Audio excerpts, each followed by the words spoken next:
Good morning, everyone, and welcome to our first official seminar of our 3-day National Safety Month seminar series. My name's Cody Calder. I'm the Head of Safety at RAAus, and I'm very happy to open our conference session this morning. And you'll be stuck with me for roughly the next hour or so, maybe a little bit less, as we work through our first presentation.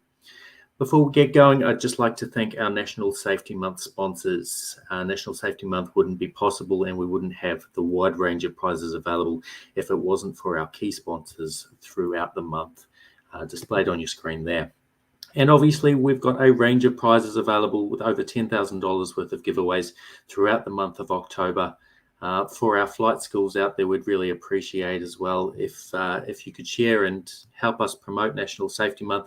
We've obviously got a bunch of content and obviously some great giveaways that we'd like more people to be involved in, as many people as possible. So if we can spread the word, that is always obviously a good thing. And also I'd like to thank Oz Runways, who is the proud sponsor of today's seminar series and a long-term sponsor of Safety Month with RAAus.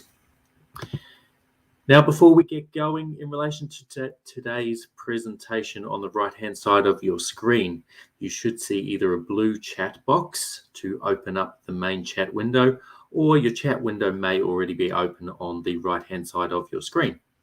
In there, you should see a Q&A tab.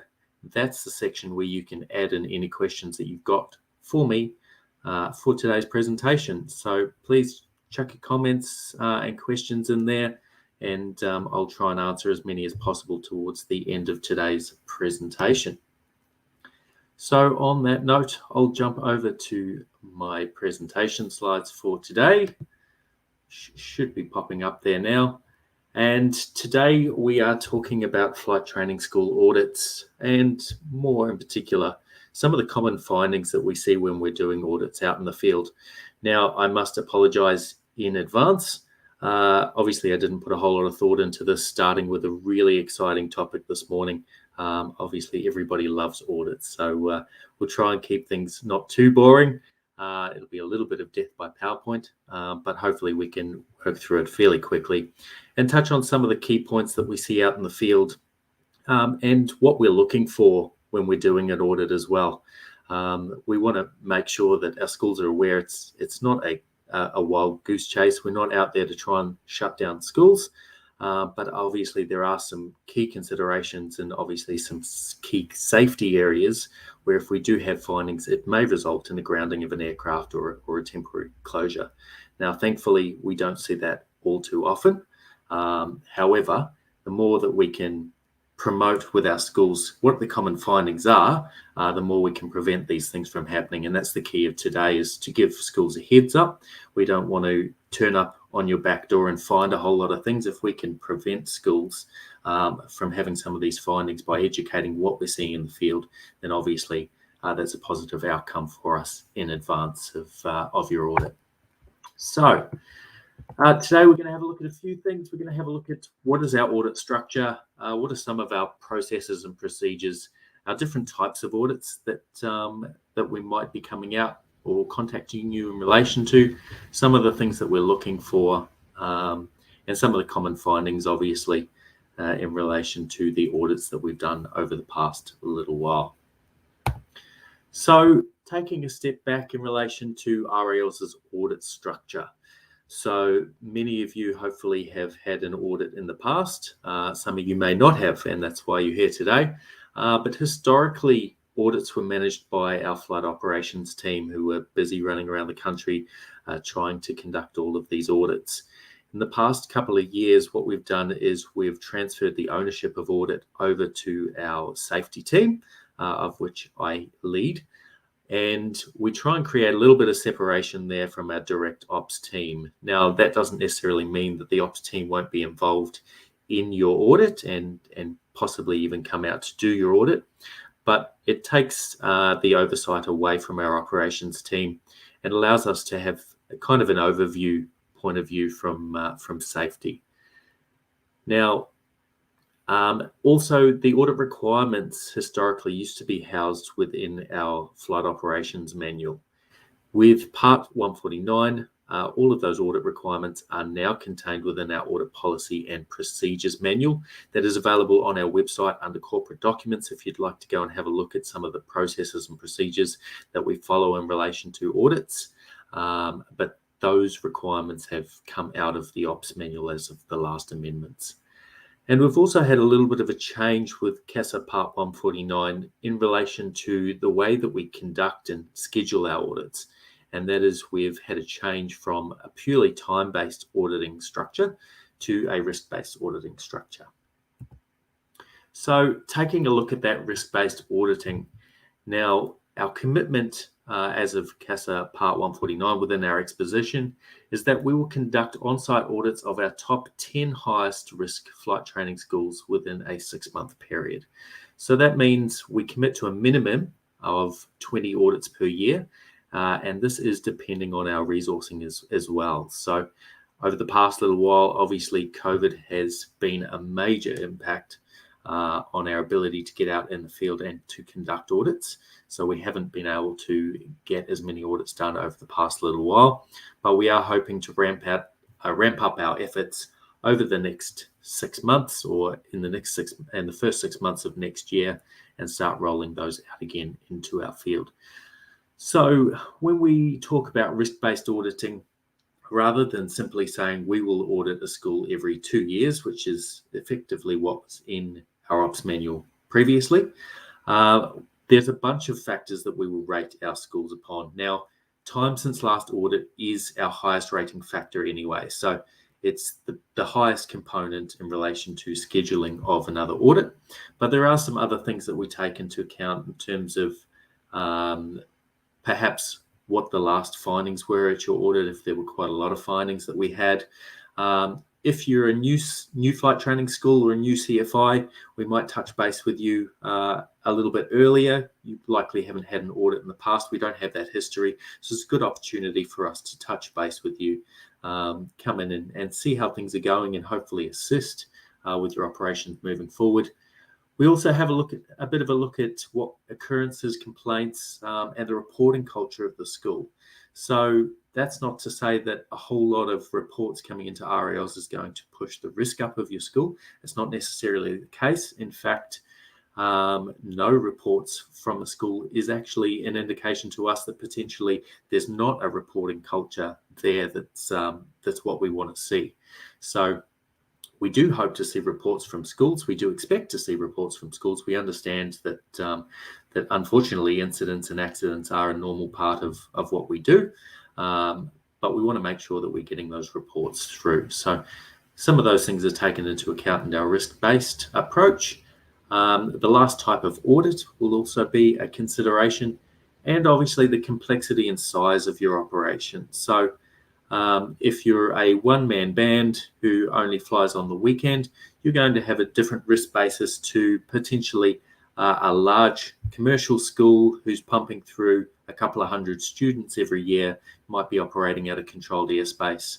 So there's different, obviously, risks and complexities that we take into account in our risk-based approach. Now, I just want to point out there that going to a risk-based auditing approach does not mean that the schools that we turn up to audit we believe to be high risk. In fact, that's not the case at all. If we have any high concerns in relation to a school, we will address those matters right away. So at present, on my radar anyway, there's no standout schools that we consider to be high risk. Otherwise, we do something reasonably quickly to work with that school to address those risks. It's simply an approach that takes into account a bunch of different factors to identify which schools we might want to audit next. And like I mentioned, time-based auditing is certainly right up there in relation to being the highest indicator that we use for risk there as well. So moving into audit types, there are 3 different types of audits that you might come across, and you can see these in our audit policy and procedures manual. And they are obviously our on-site audit. So that is where a couple of members of the team, it might just be one member, it might be a few members, come out to the school and we conduct an audit on-site, face-to-face, on-premise. That's the one that people are probably most familiar with. And obviously it allows us to get the best insight into your operations, but also to have better interaction throughout that process. Second type of audit that you might see would be a desktop audit, where our staff request documents from the office and we review those documents in the background rather than coming out onto site. Now, in a perfect world, we would simply conduct on-site audits everywhere. It's easier for us. I believe it's easier for you guys. However, due to resourcing, it's simply not possible for us to get out in the field and talk to everyone face-to-face all the time. And obviously, there's a lot of costs involved in that with all of our schools all around the country as well. So a desktop audit might be something that you're requested to do every couple of years, depending on where you are in that cycle of auditing as well.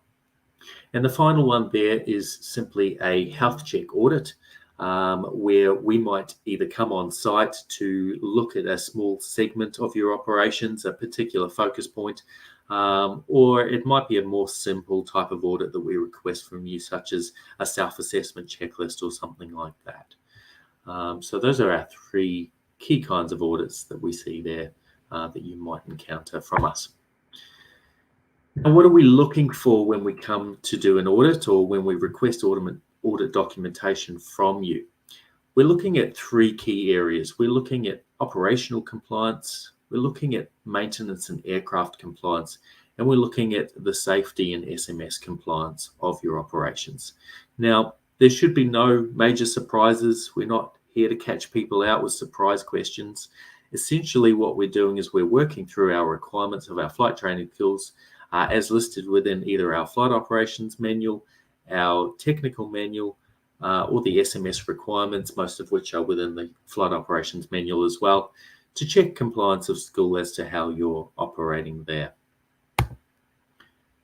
Once we've been in and we've done an audit on site, or we've done a desktop audit or any other type of audit for that matter, essentially what we'll do is we will provide you with a report of our findings throughout that audit. We'll also give you any timeframes for the resolution of those findings. And in the event that we do find safety-related findings, then of course there might be an immediate safety-related suspension or grounding of an aircraft that needs to apply. Now, that would happen obviously reasonably quickly following an audit if we do find that type of area, but obviously that's not what we want to find when we come out on site, and certainly we will avoid grounding somebody as much as possible. However, once we become aware of a safety-related finding, then we obviously have an obligation to ensure that is addressed for the ongoing safety of yourselves and your students as well. Now, the other thing I will note is that with CASA Part 149, our reporting requirements have also changed in that non-compliances that we identify do need to be reported to CASA. And we do that in a couple of formats. There's a number of reports that might need to go to CASA in terms of immediate reports, and they are essentially where somebody doesn't hold an authorization to do something and has conducted an authorization. So an example is if we come out on site and we find that you've been conducting maintenance without a maintenance authorization, you haven't held that authorization to conduct that maintenance, that is immediately reportable through to CASA.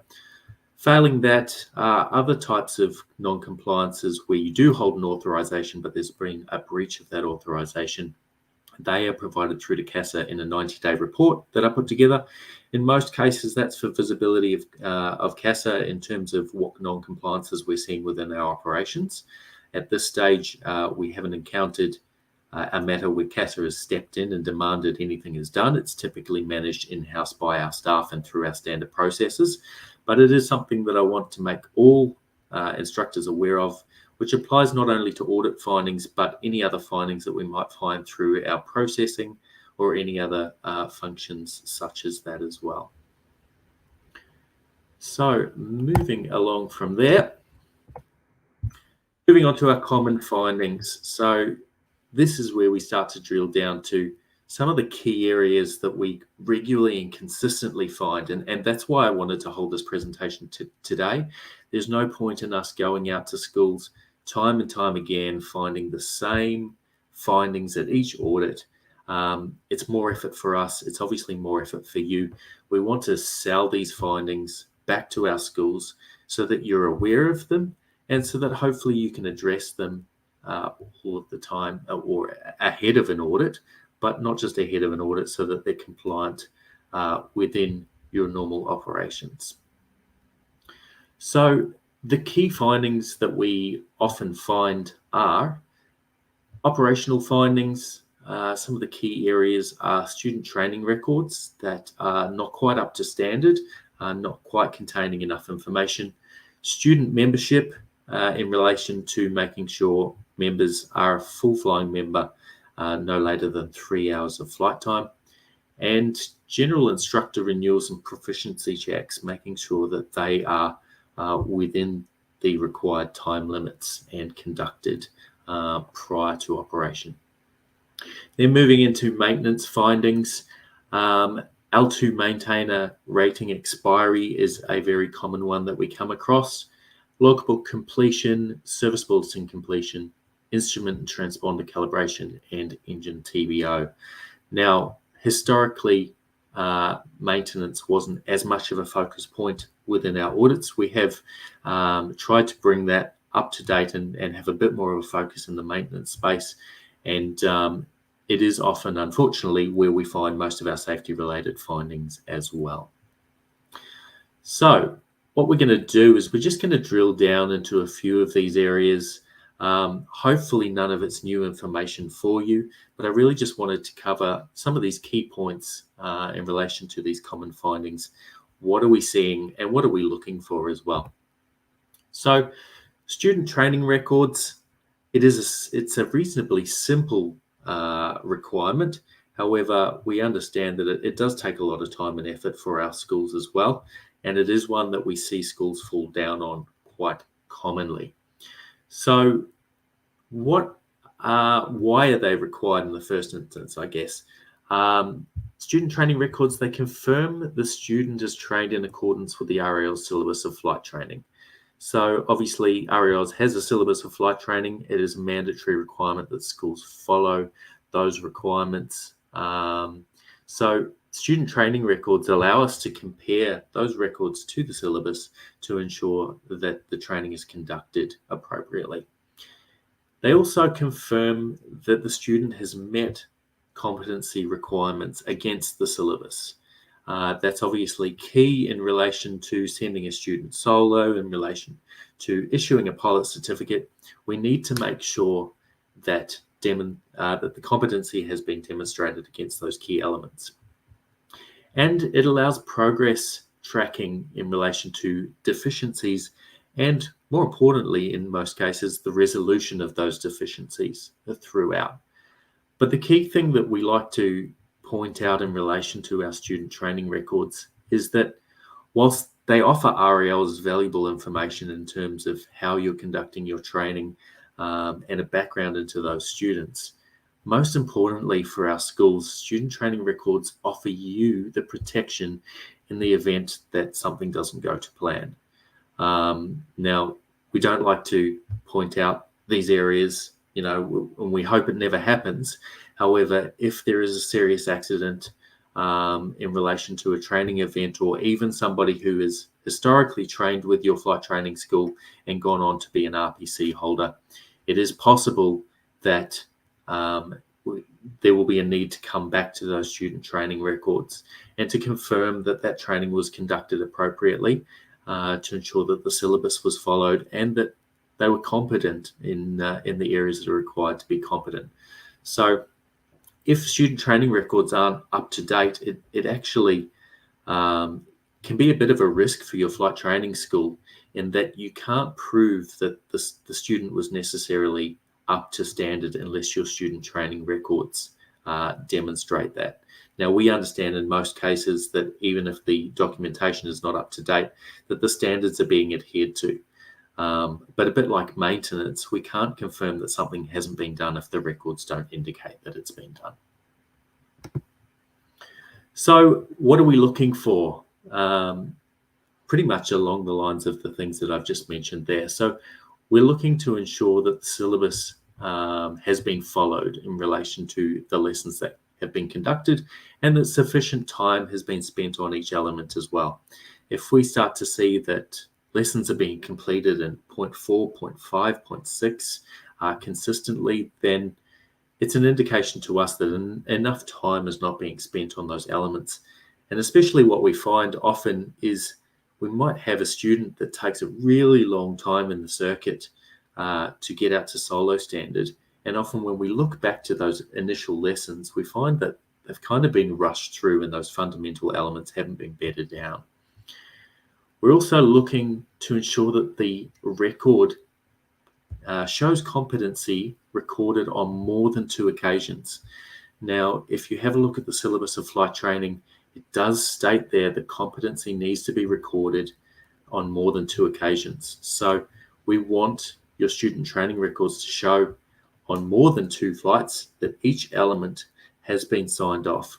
Now, I'll point out here that we obviously do have the RAOS GSP, the student progress records that we use and are available in the Cfi Portal.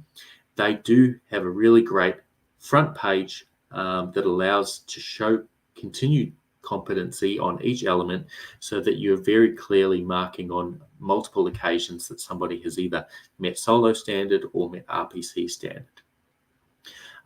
Please feel free to jump online and view that material, download it. It's not a compulsory requirement, but we do typically find that student training records that follow the GSP are more compliant because they've got those checks and balances there in accordance with our syllabus and our requirements. A couple of other things that we're looking for. We're looking for a notation of deficiencies in relation to how your student is progressing. This is also important, particularly for schools who have multiple instructors, where a student might be jumping between instructors, so that we can confirm that they are being followed and that the other instructors can see the key areas that might need a little bit of focus. And then on top of that, we obviously want to see that those key deficiencies are actually addressed at a later stage. We have encountered accidents and incidents in the past where we've gone back to student training records and there's a common deficiency that's recorded right the way throughout that student training record. And unfortunately, they're not necessarily addressed in terms of this element is now up to standard, recovery of that no longer a concern. And interestingly, with a couple of events where we've gone back, we've seen that a key deficiency is a repetitive topic right throughout the student training record, and then they have an incident or an accident. We can actually align that directly to that deficiency.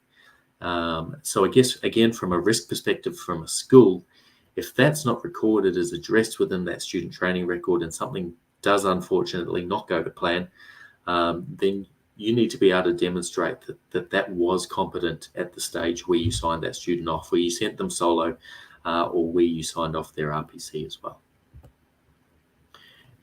Now, moving on to our second point, membership. It's a nice, simple one, but it does catch a lot of people out. Obviously, with a temporary membership, students can conduct up to 3 hours flight training.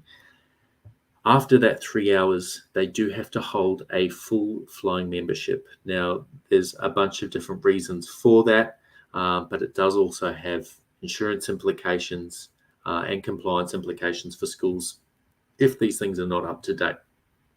So simply we ask schools, what system do you have in place to ensure and to check that students have a full flying membership after that first 3 hours, and in fact continue to hold a current membership throughout all of their training and flying that they might conduct with your school. And similarly to membership, instructor ratings and checks is one that unfortunately we commonly come across, where particularly 90-day proficiency checks with instructors, if your school has a number of instructors operating, those instructors do need a 90-day proficiency check completed. And this is an area where we occasionally see that those 90-day checks have run over. Similarly, 12 monthly proficiency checks with senior instructors. And of course, that instructors hold current ratings, membership and medicals. Now, recently and towards the end of the last lot of restrictions that we had, RELs did see an increase in the number of non-compliances, particularly with membership and medicals coming through with paperwork that was submitted to RELs. Now, when we receive paperwork for an application, our team does ensure that the aircraft, the instructor, and the student were all compliant for the flights that were carried out. And as I mentioned earlier, we do have a reporting requirement to CASA if we find that these things are non-compliant. So we have a responsibility to ensure that they are addressed. So likewise, I'd like to put out there, what system does your school have in place to ensure that you're tracking these proficiency checks and to ensure that your instructors hold current ratings, membership, and medicals? The other common finding in relation to medicals is obviously it's not a requirement only to hold a medical with RELs, but you also must provide RELs with a copy. If we don't have a copy of a medical on file, then essentially, as per the wording within the operations manual, you are non-compliant to operate. Obviously, that's simply administrative if you do hold the medical, but please make sure that you update that record within our system as well. Now, obviously, CFIs have access to the Cfi Portal, where you can track much of this information, including membership, ratings, and medicals. But most schools simply have a whiteboard system on the wall where they continue to track these areas to ensure that they're operating within these date ranges. So those are the key kind of operational areas that we often find. And to be honest, in most cases, the operational side of things is actually a simpler area to be compliant with. And provided that the syllabus of flight training is being conducted and there's no major issues, there's often not a lot of safety critical findings that we do come across. However, when we move over to the maintenance side, this is a newer area in relation to a real focus of our audit processes. I know our ops team did certainly look at maintenance and aircraft in the past, but we now ensure that there's a good coverage of maintenance requirements within our audits that we're conducting. So we also now, with that, review aircraft logbooks. We review the maintainers that you've got set out to conduct your maintenance, and we review the aircraft itself, and it's an on-site audit to ensure that the key requirements are in place. As I mentioned, most safety-related findings during audits are due to maintenance findings, and in some cases, we do have to ground an aircraft. That's not what we want to be doing. It does severely impact your operation, particularly for schools who might only have one aircraft. And that's why we want to give a heads up as to some of the things that we're finding so that you can be proactive and make sure that you've got a bit of an oversight in relation to the operations of your maintenance as well. I'll put there who is ultimately responsible for the continued airworthiness of an aircraft. So a lot of people assume that I've got an L2 maintainer, I send it to him, he is responsible for the maintenance. I don't really know much about maintenance as a pilot. They take care of that. Now, there is a responsibility that the owner is ultimately responsible for the continued airworthiness of an aircraft, unless there is a maintenance controller that has been nominated. So for our schools, you are able to nominate a maintenance controller, which means that they are then responsible for the continued airworthiness and for the maintenance of that aircraft. However, if they are not conducting that maintenance to standard, then the outcome may be that that still impacts your operations. So I would ask schools that they have a bit of a look and ensure that their maintenance is being conducted compliantly and that everything is up to date, because if we do happen to find something that hasn't been done, then that may result in the grounding of an aircraft. But let's have a little bit of a closer look in relation to some of the key areas that we do see with our maintenance findings. And the first one is our L2 approval holders.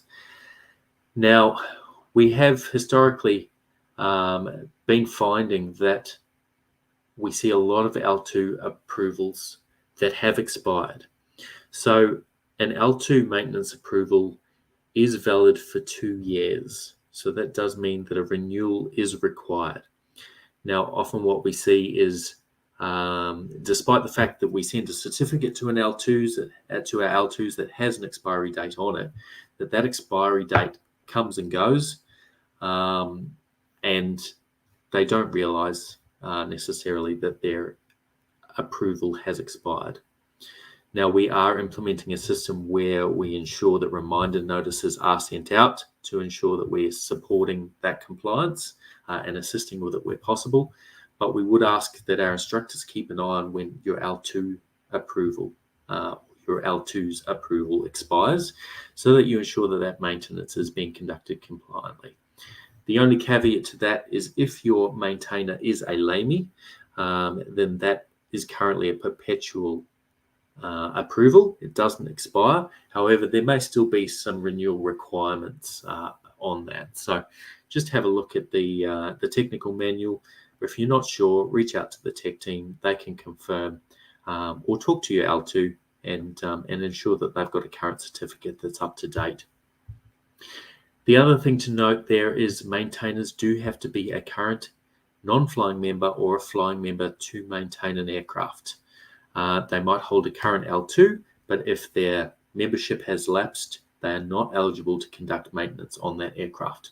This does also apply to those organisations that do use a LAMI for their auditing. So please ensure if you do use a LAMI that person also holds an L2 approval and that they do have a current non-flying or flying membership. Just because they're an approved LAMI does not mean that they can work on an RAL's aircraft without holding those approvals as well. The L2 maintainer approval for a LAMI is a very simple process. Simply get them to apply to our tech team and that will be issued fairly simply. But please ensure that those people do hold both membership and an approval to operate on your aircraft.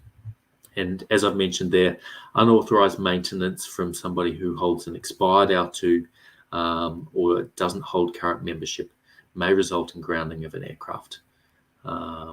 It's often not one. It's often one that we can work through and can confirm that the maintenance has been conducted to standard, particularly provided that L2 has been working regularly on an aircraft. However, the outcome is ultimately if someone wasn't authorised to conduct that maintenance, that's something that we're going to have to consider. Logbook completion is another one that we often see with RAL's aircraft that can let us down at the end of the day. Logbooks obviously confirm maintenance compliance in accordance with the manufacturer requirements. Now, put there that if a logbook does not contain the work that's been completed, then it cannot be confirmed that the work took place. Similar to a student training record, if the progress and the steps that have been followed haven't been put into that manual, then how can we confirm that maintenance is up to date? The last thing we want to do is to come in and require that maintenance is redone because your maintenance standards and records haven't been kept up to date. But obviously, there's other implications in relation to insurance implications and purchase price later of your aircraft. If you don't have a current and up-to-date logbook, then that can often be a bad thing for that aircraft. So please ensure that all the correct elements are included with within the logbook, all the correct pages are up to date, and that obviously all work completed has been filled within those logbooks as well.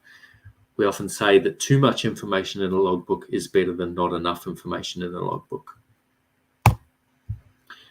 Now, the big one that we run into is the completion of service bulletins. Now, service bulletins are a mandatory requirement and they must be recorded within the logbook. Your maintainers should be checking this information and should be checking for service bulletins at all maintenance steps. However, please ensure that those service bulletins are up to date. This is probably one of our most common findings resulting in the grounding of an aircraft where service bulletins haven't been kept up to date. Service bulletins are there for a reason. most cases, they have a safety-related outcome. That's why they've been put in place. So for us, if we see that a service bulletin hasn't been completed, in most cases, that aircraft will be grounded until that is completed. So again, just a bit of an oversight in relation to what your L2 is doing. If it's not yourself, and in many cases, our CFIs are also our L2s, but just checking that those things are up to date and being completed correctly. Another really common finding, and one that we've been doing some work on, is instrument calibration. So instrument calibration is required on your aircraft every 24 months. Every 24 months it needs to be done. It needs to be recorded within your logbook. It's a really common finding within our aircraft. It's not necessarily an overly complicated process for your L2 to complete, depending on whether you have a transponder, which obviously makes it a little bit more complicated. But please ensure that your instruments are calibrated every 24 months.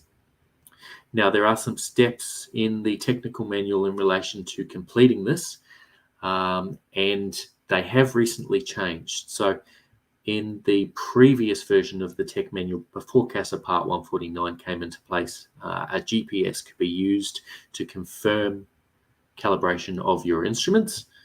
As per the last amendment of the tech manual, a WAS GPS must now be used to check those requirements.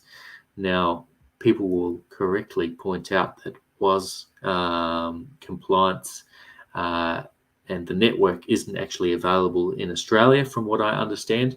However, using a WAS compatible GPS is the only way that we can confirm the reliability of that device. It has set minimum requirements in that device for the level of accuracy that can't be demonstrated with other devices. So if you are using a GPS to confirm your instrument calibration, please ensure that that GPS is compatible as per the update in the technical manual. And we are also really happy to say that RELs is purchasing a WAS GPS that we will be able to lend out to our schools in order for them to conduct this maintenance or conduct these calibrations with a compatible device. So you don't have to go out and buy one. We do have one on the way. So if your instrument calibration is due and you're interested in using that device, then please reach out to our tech team who will be able to give you an indication as to where that's at. Finally, there, transponder requirements. If a transponder is fitted to your aircraft, it must be used and it must be calibrated. You are not able to turn off and not use your transponder if it is not calibrated, even if you are operating in airspace that is not transponder mandatory. So again, please ensure that your transponders, if fitted, are calibrated every 24 months. It is a mandatory requirement, and it may be a finding at an audit that results in an aircraft being grounded, particularly depending on where you're operating in relation to how much of a safety consideration that is. But of course, for us, it's always better if these things are addressed prior to us turning up on site to conduct an audit. Finally, the last point I want to touch on is engine total time in service. This is another common finding that we have, and some that we often hear whispers of out in industry in relation to people operating on air switch rather than on tacho time. For most RAL's aircraft, the maintenance must be carried out in accordance with engine hours, not in relation to air switch time. So not in relation to the time of the air from the time the engine starts to the time that the engine stops. That includes both Jabiru and Rotax engines. Now, this can be a significant concern for our schools if they haven't been tracking this compliantly, because you may believe that your engine hours are lower than what they actually are. It's also obviously a significant cost for our schools to have to go and purchase a new engine Hopefully you've got processes in place where you're putting money aside from each hour to pay for that future overhaul of your engine. But if you do get caught out and you're not tracking this correctly, and we do conduct an audit and find you are operating non-compliantly over hours, then your aircraft will likely be grounded, unfortunately, until an overhaul has been completed. So obviously this one can have the most serious impact on our schools. It's one that we really don't like finding. We really like to see compliance in the space. And again, part of today's presentation in terms of ensuring that these common things, that our schools are aware, so that you can ensure that these are addressed now, rather than us having to unfortunately come in if we find a safety-related finding. And I've just put there, not accounting for correct overhaul timeframes may be a costly exercise for schools, especially our small schools who may only have one aircraft operating. It's not as though you can simply put in a new engine overnight and get back to flying tomorrow. So please ensure that those areas are up to date.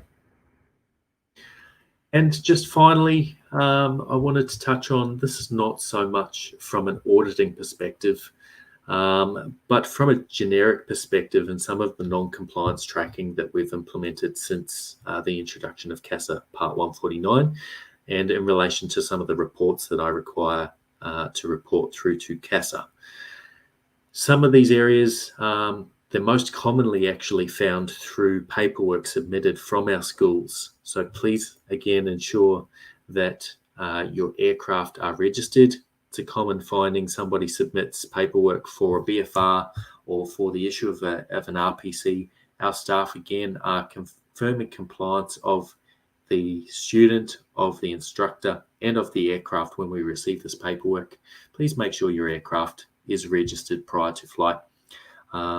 It is a breach of the Civil Aviation Act to operate an aircraft that's not registered. And it's very simple oversight.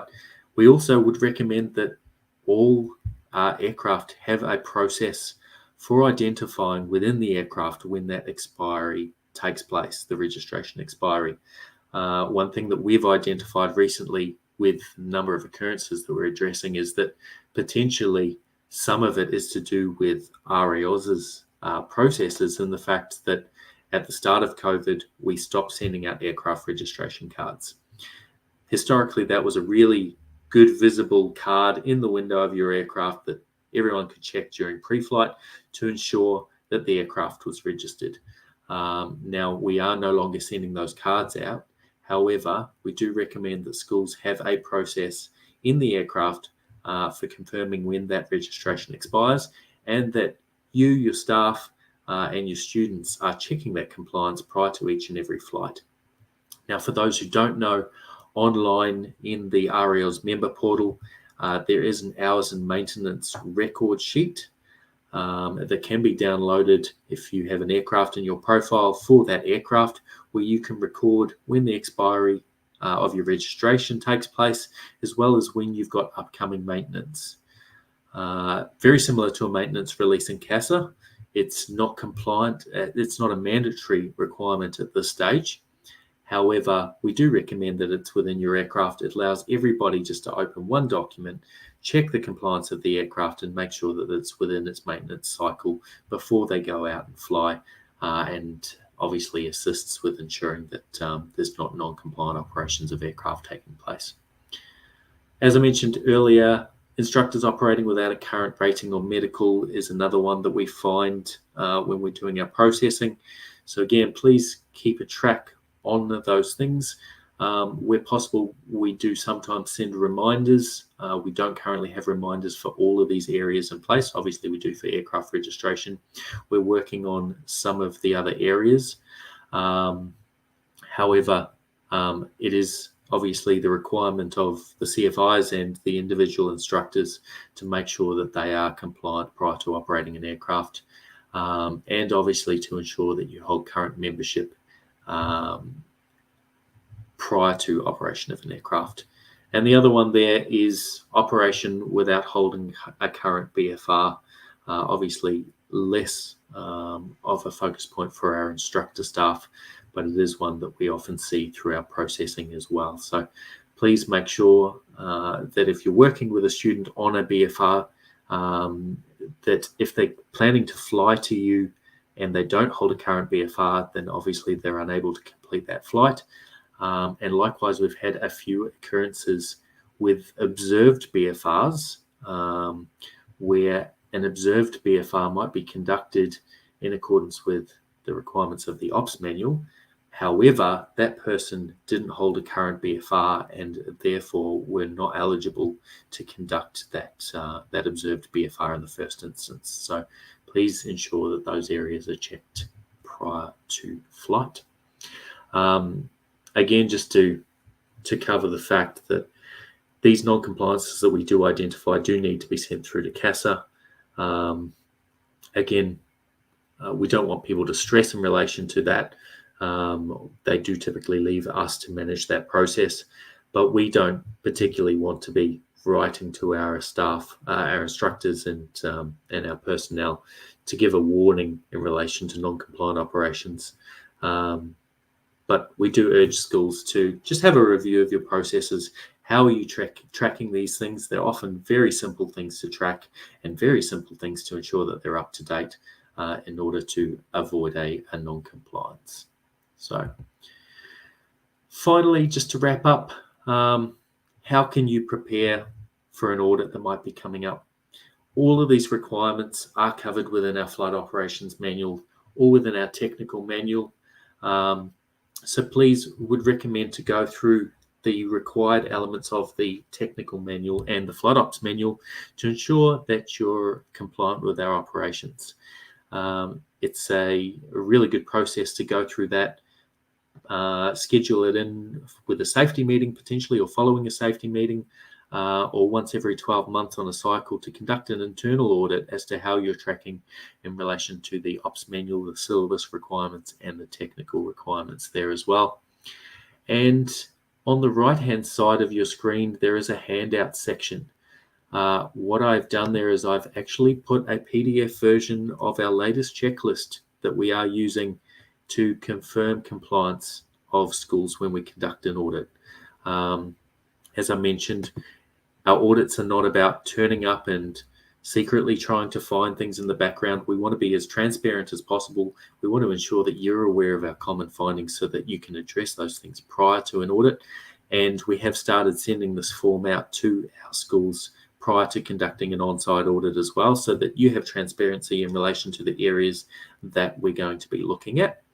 Obviously, what we don't want to see is using that as an opportunity to cover certain areas up to make it look like you're compliant. But please, in that handout section there is a download of our compliance form. It's a really good opportunity to download that form, have a look and assess yourself as to the compliance of some of these areas to ensure that that you're up to scratch as well. We would much prefer that you've been through that in detail and that we come in and we might find some small non-compliances or might be able to offer some observations in relation to the way that we potentially recommend some improvements. But if we can come in and we don't find these common things that I've highlighted today, then obviously that's a benefit for us and hopefully also a benefit for you guys as well. I think that's essentially it from there. I might just jump back to the beginning where we've got that list of common findings there, just to re-emphasize those key points. So in relation to operational findings, we often find that student training records are not up to date. Please go and have a look at the GSP in the Cfi Portal, the Instructor Portal, and compare what documentation you might be using against the elements of that to ensure that that is compliant. Have a look through the syllabus, make sure that you are tracking all of the correct elements and covering the requirements in relation to marking competency on more than 2 occasions.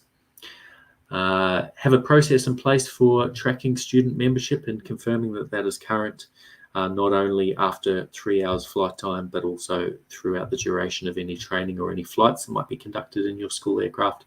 And make sure you have a way of tracking instructor and proficiency checks renewals and proficiency checks to ensure that those are not over.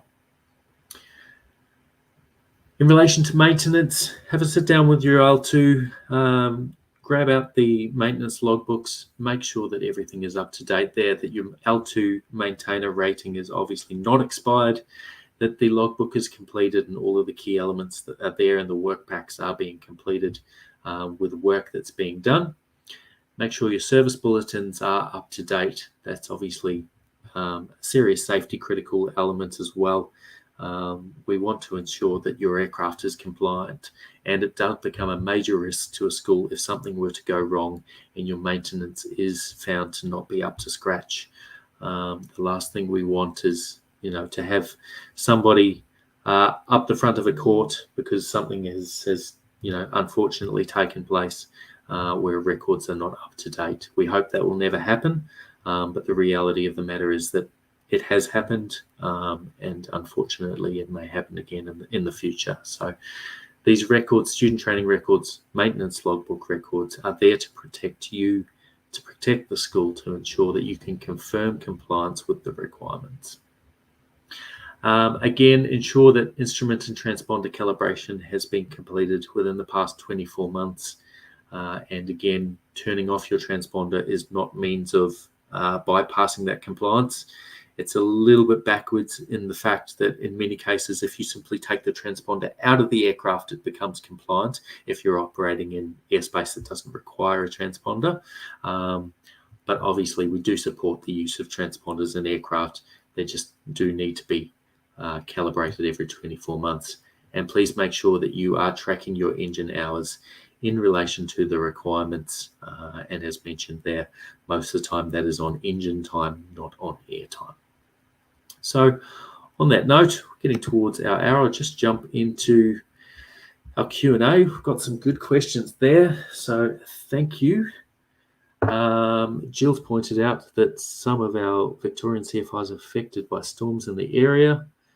Advise the availability of these presentations. So these presentations will be available afterwards. They will be recorded as well. So if you want to refer back to it, then please do. They will be available at a later stage online and on our YouTube channel as well. Can you carry out audits on request? For example, when there's change management when there is a change of management and the management would like the current setup audited? Really good question. Look, I can't confirm that we will be able to conduct an audit. However, that depends on our resourcing and the availability of our staff. Please reach out to our operations team, who you'll likely be dealing with in relation to an event like this anyway. They will be able to help you in relation to that and work through any areas that may be of concern. If we've got staff in your general area and we're able to call past and work through some of these requirements with you, then of course we would be more than happy to do so. And we really appreciate schools when we turn up to do an audit that have the mindset that, look, we're an open book. We want you to come in and find what we're not doing well and to improve our operation. At the end of the day, that's the mindset that we go into these audits with. If we can come out and help your compliance, improve safety, perhaps even give you some tips, and obviously engage with our instructors and our schools as well, then that's the outcome that we want to achieve, is obviously improved processes moving forward. But yes, to answer that question, please, if you would like us to come and conduct an audit, then reach out to our ops team or reach out to safety@ariels.com.au. I'm more than happy to look at our resourcing availability, or even to provide those checklists that you can work through yourselves, or potentially to do a desktop audit. If we're not available to come on site, we might be able to request some student training records or some other records that we can run through and give you some feedback on how you're tracking. But our ops team are obviously always welcoming in relation to assisting in that space too. Bill Jen, is the L2 endorsement details listed for a member on the ARIOS website sufficient evidence that the maintainer's L2 approval is current? Good question. I'm assuming you're referring to the list of L2s on our site. Just got a message to say scroll down. Sorry, excuse me for a second. Sorry, Jill, I'm not sure what you're referring to there. Please do check in the background in the Cfi portal, I believe. Okay, apparently Jill's put up a response. Thanks, Jill. Okay, CFIs can access the Instructor portal to confirm the membership and L2 qualification of any member. This does not provide specific detail of the airframe engine or other details for the L2.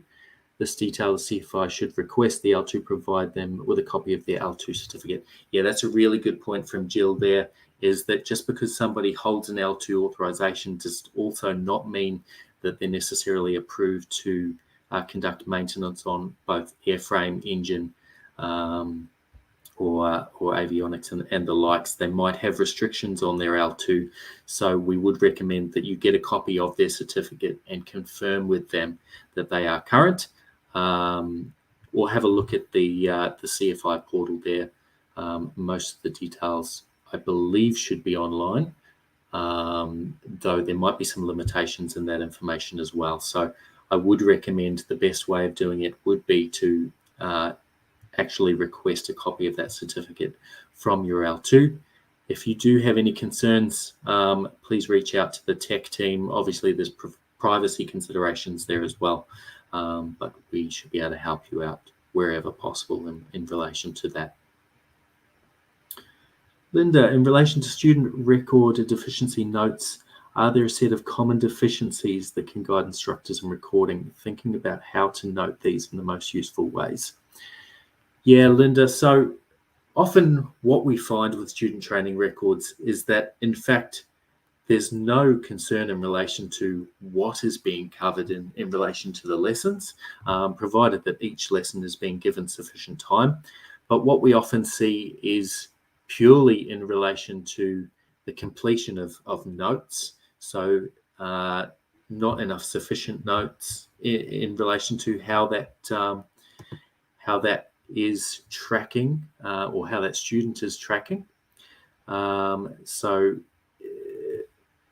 Sorry, excuse me for a second. Yeah, just make sure your notes on your student training records are covering off not only what the student did well, but some of the areas that they need a little bit of work. That's obviously really important for your other instructors if you do have multiple instructors and they're switching between a student, so that they can track the areas that they need to focus on, rather than just notes in terms of, Joe Bloggs did a good job today, on to the next lesson. Joe needs to work on rudder use and coordination in the turn. We'll focus on this in the next lesson. And then ideally in that next lesson, we want to either see that, rudder use is much better, now compliant, not a problem, or still needs a little bit of a focus. But those key areas that have been pointed out as deficiencies, what we'd really like to see at some stage is a record that this deficiency has now been addressed. It's now no longer a problem. And the other key area there in relation to student training records, as I mentioned, is just marking those competency codes to confirm that your student training records do confirm that that student met solo standard on each of the required elements, say prior to first solo, on more than 2 occasions. It's not enough to simply note it in the record that they met solo standard on 1 occasion. They must meet it in accordance with the syllabus of flight training on more than 2 occasions prior to being sent solo, and it's a really important one for the protection of your school. Again, have a look at the GSP that we've got online for our student training records. And even if you want to use your own documentation in terms of each individual lesson record, that front page of the GSP, it's got a matrix with a table where you can enter in the competency codes of each lesson for each element on an ongoing basis. It's a really simple way to simply put in there on multiple occasions that they met solo standard, so that we can confirm that that is signed off as required.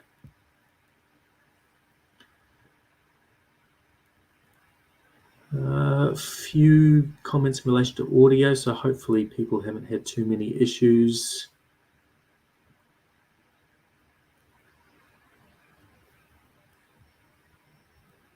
What areas of the audit process produce the most breaches? So those are the common findings there on the screen.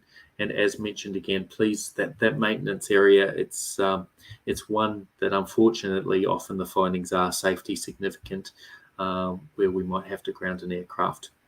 So please do have a bit of a review, maybe a good opportunity to sit down with your L2 every 6 months and work through the logbooks. Also, you can, if you have an L2 that is purely responsible for the maintenance, reach out to tech and have a maintenance controller appointed, which puts that person as a responsible person for that maintenance. Make sure that those key areas, particularly service bulletins, logbook completion, and instrument calibration, is up to date. They are really common findings, and engine hours, obviously, that result in, unfortunately, the grounding of aircraft as well. Operating with expired ratings, that's surprising. It is. It's a simple one to come across, like operating without a current BFR, but please just make sure that people are tracking them. And for schools, most schools use a simple whiteboard on the wall where they list all of their instructors, when their medical expires, their rating, any proficiency checks. Really simple and effective, but make sure it's a common process to go and check that to make sure everything's up to date.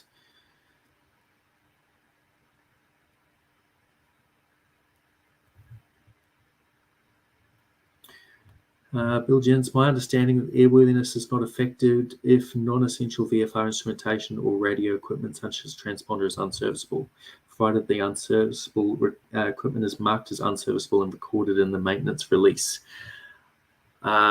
Good point, Bill. My understanding is, as per the legislation, that for a transponder, it cannot be marked as it is one piece of equipment that cannot be marked as unserviceable. If it is fitted, it has to be serviceable. Otherwise, it needs to be removed from that aircraft. Now, please excuse me, I'm not a technical expert, so please reach out to the tech team in relation to that. But that is certainly my understanding in relation to transponders. Even if you're operating in airspace, it's not transponder mandatory. Why doesn't RALs use volunteer auditors who are suitably qualified and experienced? That's a good point. We have done work in the past in relation to getting some of our ROCs trained up and conducting audits on our behalf. We do hope that it is something that we can roll out again moving forward and get some more people involved. Auditing can be it can be a soft spot or a touchy point for some schools as well. Some schools, feel quite intimidated when we come to do an audit, which is only fair enough as well. And there's obviously considerations in terms of ensuring there's no conflict of interest when we're using potentially staff from other schools to conduct audits, and to ensure that the requirements are covered correctly and as per our manuals. The last thing we want is to have a bad experience for one of our schools because somebody wasn't up to date on those requirements when they've gone out into the field and conducted an audit and found a whole lot of findings. So for us, in a lot of cases, it's simpler for staff to do it because we can confirm the processes that are being followed. But we do hope to get some other people out there in the field with the correct training behind them to ensure that we're carrying that out correctly and as per the expectations of our schools as well. Do we submit safety occurrence report on audit deficiencies? If not, why not? Really good point. If it's something that schools would like to see, I'm more than happy to put a regular report together and make it available to our schools so that you can see these common things. We're not trying to hide anything. We want you to be defining these things. But again, as per the handouts, please go and grab that handout there and have a look to see if you're compliant against those elements yourselves. When we log into the RS website, we can see our ratings. If L2 is listed for me, can I assume that L2 is current? Unfortunately, I don't think you can. Now, I need to check that one in the background. Apparently, Jill has answered that in the questions already, though. The date, your member portal, is the latest issue date of your L2 approval. So based on that, thanks, Jill, if that issue date was within the last 2 years, then you should be able to do so. But again, it won't necessarily cover the specifications of that and the authorizations that they hold in relation to engine and airframe.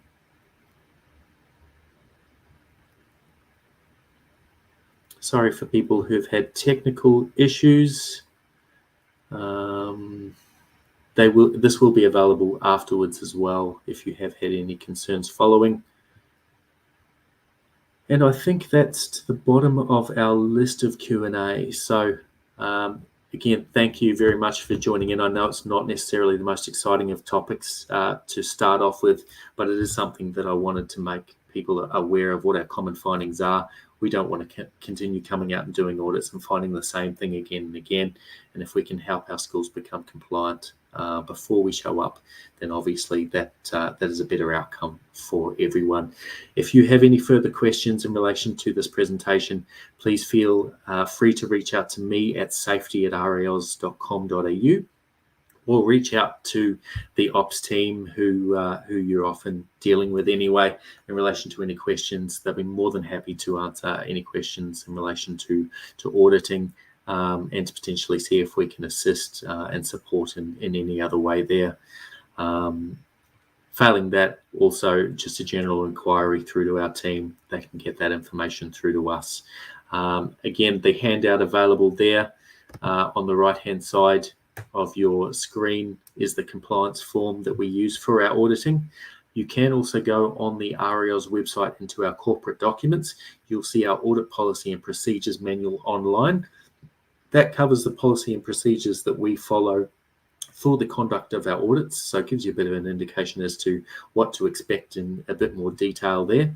And at the bottom of that document, I do believe as an appendix, there's also a copy of that compliance checklist that we use. So go and grab those resources, download them, have a bit of a self-assessment audit of your own flight training school in compliance with the syllabus, the ops manual, the tech manual, and hopefully we can improve safety and compliance for all of our schools. So once again, I'd just like to thank everyone for tuning in. I've gone a little bit over time, but really appreciate the feedback. We'd again like to thank Oz Runways, who's the gold sponsor and the sponsor of our seminar series today. And of course, our other sponsors for National Safety Month. There's our conference for the rest of today for our instructor cohort up next at 11 o'clock, I believe. We've got Neil Schaefer, who's presenting on improving standards. So please stand by. I will be back later with a little bit of work on SMS, which ties in actually reasonably nicely with this. So touch base on that later this afternoon. And we've also got a discussion panel with Jill Bailey, the ops team, and a couple of guests in relation to loss of control this afternoon. So check back. And also we've got full days over the next couple of days. Again, please share that information if you've got social media with your students. We'd love to see more people tuning into these sessions. So thank you very much for joining. We hope to see you in later presentations later today. And if you've got any questions, please reach out. Have a great day.